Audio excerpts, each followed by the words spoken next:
Another house along E. Great Street is well known.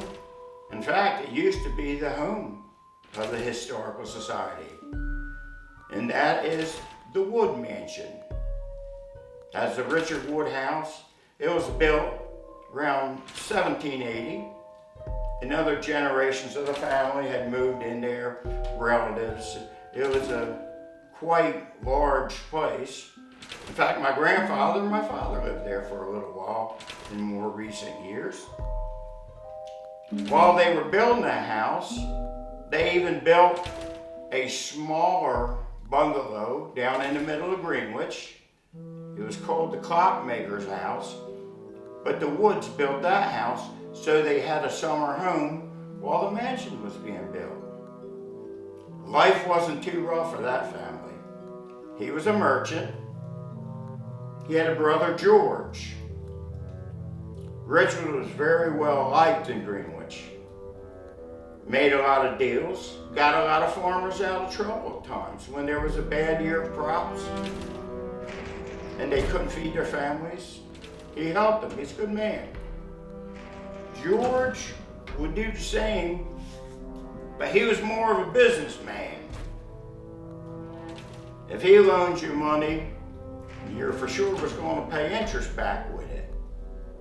And if you sold him a piece of land you got so desperate to sell, he made sure he got the best deal on it. And when the British were around, he sort of sat on the middle of the fence. He would deal with them and he would deal with the locals. Whoever had the money in their pocket and whoever was the closest, that's who he made the deal with. Well, eventually when he died, in fact, there's currently, I believe, a bust statue of him in our library, if you'd like to see it. But after George died, there was a big portrait done of him, and it was hanging over the fireplace there, the Wood family enjoyed having portraits of their family members. Other people have since then moved into the house. People can't explain something though. Most people who move into that house, most residents, every single night, there's a candle in every single window going up to the very top floor.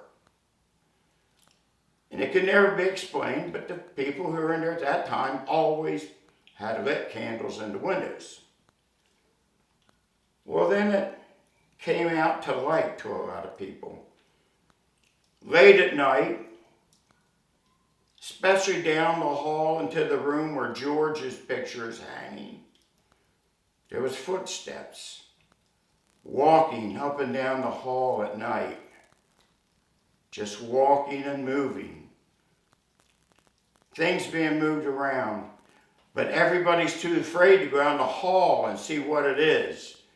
But there's somebody in that house moving around. Most mornings when they would wake up, they'd look around the house a little. One thing they always noted was George's portrait was always tilted in the morning. It was never straight. So finally, someone said, well, I'm going to take that portrait down. I mean, it's old and we got a current family picture we're going to put up there. So the portrait was put in the basement. Another family portrait was put up. And strangely enough, the walking stopped. All the noises stopped. It was nice and peaceful in the house. There was a different atmosphere in that place. So they stopped lighting the candles for a while. And it continued. They thought, this is great. Well, that family eventually moved on. They left it. The next family moved in and they were putting stuff up in the house and they saw that picture in the basement. They thought, wow, why is this in the basement? This is a portrait of one of the previous co-owners of this house. My, let's put it back up. They did. The noises started again. Every night there was walking up and down the steps, the hallway, like somebody was wandering, somebody was in torment. Somebody wanted to go somewheres or maybe make amends with other people. Someone was too restless to go to the other side, and they didn't belong on this side. But they couldn't explain it. But that family heard that previously people had lit all the windows, so they started doing it too. But it continued. And then one night, one of them looked out the living room window, and the candles were lit. And they saw someone looking in.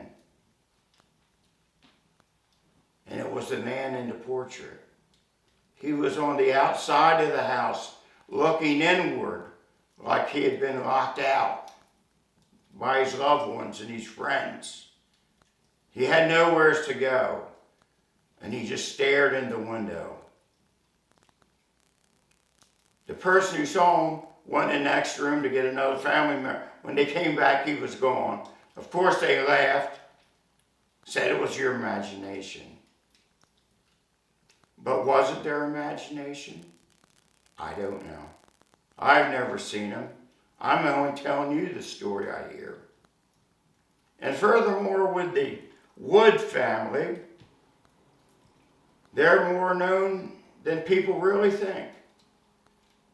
Right on the corner next to their house is a little general store. It's still there. It's still open, still operating. I used to go there as a child. Greenwich used to have 5 gas stations in it, believe it. 5 gas stations. And now we got to drive 7 or 8 miles for gas.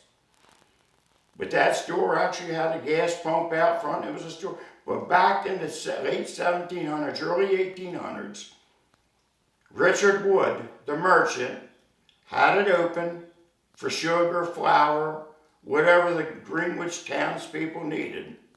The store was open. The Richard Wood store. That went on to be, today, known as the Wawa food chain. That is still the Wood family who runs the Wawa food chain. There's a book that's out, and you can purchase it in the libraries or bookstores. And it's called Wawa. If you open up that book around page 6, there's a picture of the current Wood family sitting on the steps of that very same store that's next to the house where George Wood is maybe still trying to get in.